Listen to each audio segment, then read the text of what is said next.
Hi friends, இன்றைக்கி நம்ம என்ன பார்க்க போகிறோம்னா ஆட்டுக்கால் குழம்பு தான் பார்க்க போகிறோம். நான் எவ்வளோ க்ளீனாக சுத்தம் பண்ணி வச்சுருக்கேன் பாருங்கள். நல்லா 4 கால் எடுத்து கட் பண்ணி வாங்கிட்டு வந்திருக்காங்க. சூப்பராக இருக்குது பாருங்கள். இப்போ நம்ம வந்து எப்படி செய்யறதுன்னு பார்க்கலாம் வாங்க. சோம்பு பட்டை வைக்கலாம் சேர்த்துப்போம்.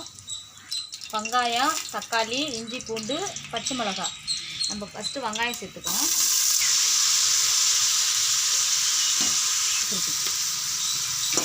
நல்லா வெங்காயம் நல்லா வதங்கிட்டுங்க. இந்த டைம் நம்ம வந்து தக்காளி போட்டுக்கோம். 2 பச்சை மிளகாய் போட்டுக்கோம். வெங்காயம் தக்காளிலாம் வதங்கிறதுக்கு நம்ம உப்பு போட்டுக்கோம். எங்கள் சேண்டல் எப்படி படுத்துருக்கா பாருங்க, அழகாக படுத்துருக்கா பாருங்க சேரில்.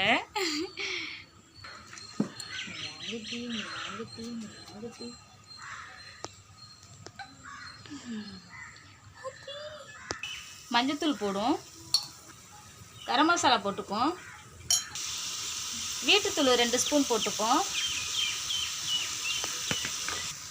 மட்டன் மசாலா போட்டுப்போம், இஞ்சி பூண்டு போட்டுப்போம், சுத்தம் பண்ண கால் சேர்த்துப்போம். எல்லாம் ஒன்றா சேர்த்து நம்ம கலரிப்போம். நல்லா சூப்பராக எல்லாம் ஒன்றா கலந்தாச்சுங்க. இப்போ தண்ணி ஊற்றிக்கும் திட்டமாக. தண்ணி தேவையான தண்ணி ஊற்றிக்கும். எல்லாம் சூப்பராக நல்லா வச்சாச்சு. இங்கே பாருங்கள். இப்போ வந்து நம்ம விசில் வந்து ஒரு 4 விசில் வைக்கும். ஒரு 5 கூட வச்சிங்க, கால் நல்லா வேகிறதுக்கு கரெக்டாக வரும். என்னோட சிஸ்டர் ஹாஸ்டல்லேருந்து வந்திருக்கா என்னை பார்க்குறதுக்கு. என்னோடய தங்கச்சி, என் பொண்ணுக்கும் என் பையனுக்கும் என் தங்கச்சி வந்துட்டா ஒரே சந்தோஷம். பழம் வாங்கிட்டு வந்திருக்காங்க பாருங்கள். என் தங்கச்சி எந்த பொருள் வாங்கினாலும் எனக்கு ஒரே சந்தோஷமாக இருக்கும். லீவு விட்டாவே 2 நாள் லீவ் விட்டாவே என்னை எப்போதுமே எங்களை பார்க்க வந்துடுவாங்க. அவங்களுக்கு நல்ல முறையாக நான் செஞ்சு அவங்களுக்கு ஊருக்கு அனுப்பிச்சுடணும். சூப்பராக பாருங்கள், சூப்பராக நல்லா வெந்திருக்கு. இந்த டைம் நம்ம வந்து மல்லித்தழை போட்டுக்கோம்.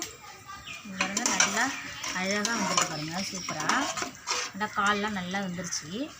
நல்லா பொசு பொசுன்னு இருக்குது. இப்போ நாங்கள் சாப்பிட்டு பார்ப்போம். கால் குழம்பு ரெடி ஆயிடுச்சுங்க. இங்கே பாருங்கள், சூப்பராக இருக்குது பாருங்கள். இப்போ நம்ம சாப்பிட்டு பார்ப்போம். கறி சூப்பராக வந்துருக்குங்க. இங்கே பாருங்கள்.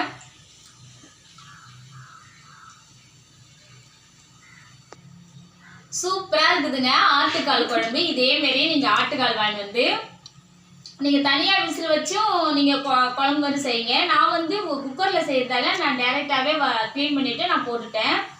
இது வந்து காலுக்கு ரொம்ப நல்லதுங்க. நம்ம உடம்புக்கு எல்லாத்துக்குமே நல்லது. இந்த கால் குடைச்சலாக இருக்கிறவங்களாம் சூப் வச்சு நம்ம சாப்பிடும்போது சூப்பராக இருக்கும். ஆட்டுக்கால் குழம்பும் ரொம்ப நல்லாயிருக்கும். நான் வந்து இப்போ சாதத்துக்கும் வச்சு சாப்பிடலாம். ரொம்ப இதில் வந்து இது சாப்பிடும்போது இடியப்பத்துக்கு அருமையாக இருக்குங்க ஆட்டுக்கால். இந்த வீடியோ பிடிச்சிருந்தா லைக் பண்ணுங்கள், ஷேர் பண்ணுங்கள், கமெண்ட் பண்ணுங்கள், சப்ஸ்கிரைப் பண்ணுங்கள். பாய்.